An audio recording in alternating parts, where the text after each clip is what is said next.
It's so interesting. It's so interesting. It's so interesting. It's interesting. It's so interesting. Okay. Welcome to It's So Interesting, where people talk about their work and life experience. I'm your host, George Spitzer. Today I'm talking with Steve Walker. Why are you a computer genius?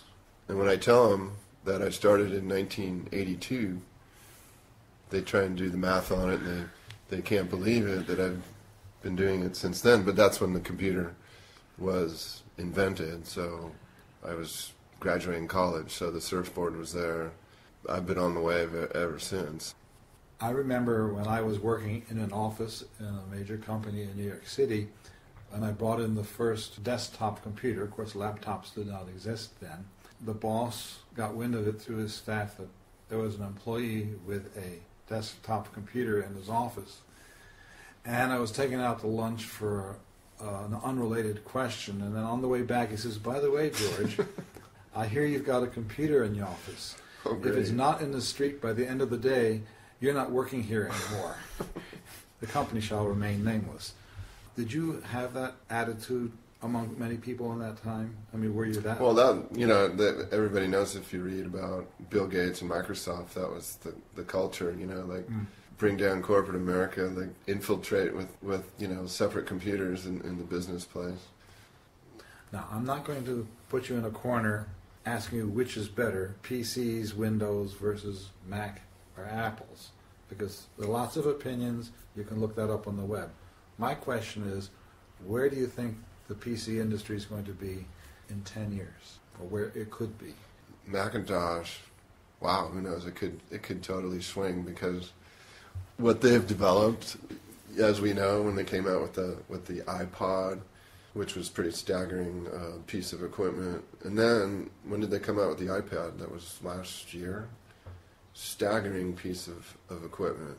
It's almost like a computer. So if you look at that, to say, oh, what's it going to be looking like 10 years from now? I've been talking to some people, and they say, who even is going to be using a computer? It's the iPhones and iPads. I don't know. I guess you still need a keyboard, but who knows? It's probably going to be speech recognition. I have no idea. Well, how's all this going to affect your business?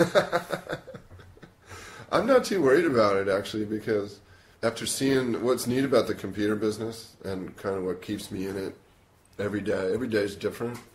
There's a new product out now almost. When I was doing it in the 90s, we had a new product out maybe once or twice a year. Now it's like there's a new product out, almost weekly or monthly or something. So I'm sort of reading between the lines, or I should say hearing between the lines, that possibly in 10 years, computers as we know it today may not be anymore. Yeah, and I think, we started this about 2 years ago because the maintenance part of computers, there's a lot of maintenance in it, and that's what keeps me in business and stuff. It's like, oh, your computer broke, it overheated, it needs a new keyboard, it needs a new hard drive, the screen broke. I mean, it's great. It's kind of like the car repair business almost. Not as bad. No, I got data on there I need to get off. And so the maintenance part about it, and some people kind of were getting it, like you could rent a server. There's a lot of web hosting sites, we call them server farms. Some business people are smart, and they're like, hey, what do you need a computer for? You can host your apps and stuff for your company on our web computer for $200 a month. So that's, co-located server stuff, which is now turned into the buzzword, cloud computing and Dropbox. So you're not so dependent on your data being on a machine anymore. And that's why you really almost don't need a computer. The stuff's going to be up in, we call it the cloud, cyberspace. You can hop on anything and access it, your iPhone. Double click on it and open it up. And I need to get a better understanding of the cloud, because I've been reading about it too. Is there any ownership of the cloud? Is there any control of this cloud? Or are there just certain players? Or is it truly open and anybody... Well, the cloud's this term, it's just used kind of like they're renting space for you to store your documents and allow them to be shared by your coworkers. It's Dropbox is one of them, and Microsoft's trying to do it. So it's just space. But if the company goes out of business, there goes your data. Pretty much, yeah, depending on, that's the risky part about it. So if you... Unless you back it up, you have to back it up on some external hard drive thing, which, now we have external 1,000 gigabyte devices for $69, so everyone's storing all their baby pictures and photo albums and movies of their kids. They never really watch them, but they're all stored. So probably when your kid grows up, or the relatives are getting old, they're going to hand you this oblique black, mysterious device with all these pictures on it and movies, and who knows what you're going to do with it. The what's it called? The photo album, the family photo album. So what I'm getting out of this is essentially the physical part of computing is going to disappear as far as the user is concerned. It's going to be in the cloud. The central computer that companies are used to having will be in the cloud. So all people need is a little unit to access this cloud. Right. Well, typically you've needed a computer to install a program on it. Like, let's say you had some special program, like QuickBooks. Let's say you're an accountant, and you needed a computer to run your program. That's the software part of it. So now, like QuickBooks is all web-based. The Internet Explorer is the program. That's the other part of the business. The programs are kind of fading away or changing into web-based internet. I'm also hearing again that the whole business model of the PC that Bill Gates essentially promulgated across the United States through Microsoft is going to be obsolete. Are we looking at obsolescence? Probably not. I mean, I don't know what's going to happen with the iPad. The iPad technically is not a computer, but it can access the internet, with Safari and its browser.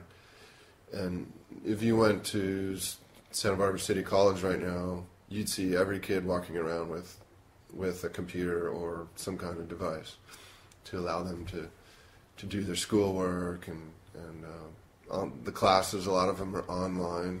You don't even go to the classroom anymore.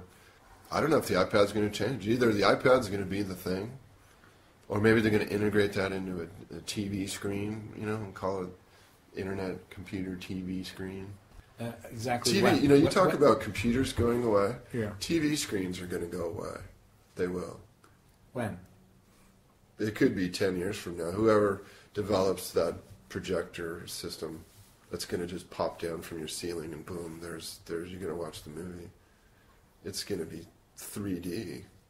With no screen. With no screen. It's going to be just like Star Trek. Who knows? You can do portable hologram, out of your little phone device. Who knows? It's just nuts, what's going to go on. In addition to your business model of having 14 to 15 different types of product lines to work with electronically, is there an overall business model that has made you so successful? Yeah, I got really lucky when I started my company, and I talked to my wife about it, and I'm like, how am I going to figure out which clients I want? So I had to figure out a way to figure out, like every business does, what kind of clients do you want, which kind of clients don't you want. So I came up with this slogan, which was kind of part of me, actually, the way I kind of live my life and stuff. And that was time is money, cheap is expensive. And I'd pass out my cards, and the customers would look at that right away, and they knew what it was all about. Don't be cheap. I don't want any cheap customers wanting to buy any cheap computer stuff. You're going to buy the best. It's name brand.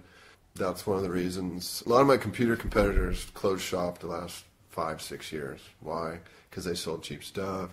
They tried to build computers. Sure I could do it, but that wasn't my business model to build computers. I sold already made computers, NEC, HP. Some client wanted 6 computers that day. I could get 6 computers that day. Well, I've been talking with Steve Walker. Thank you for being here. You're welcome. If you would like to contact Steve or listen again to this show or any other show, go to itssointeresting.com. It's so interesting. It's so interesting. So It's so interesting. interesting. It's interesting.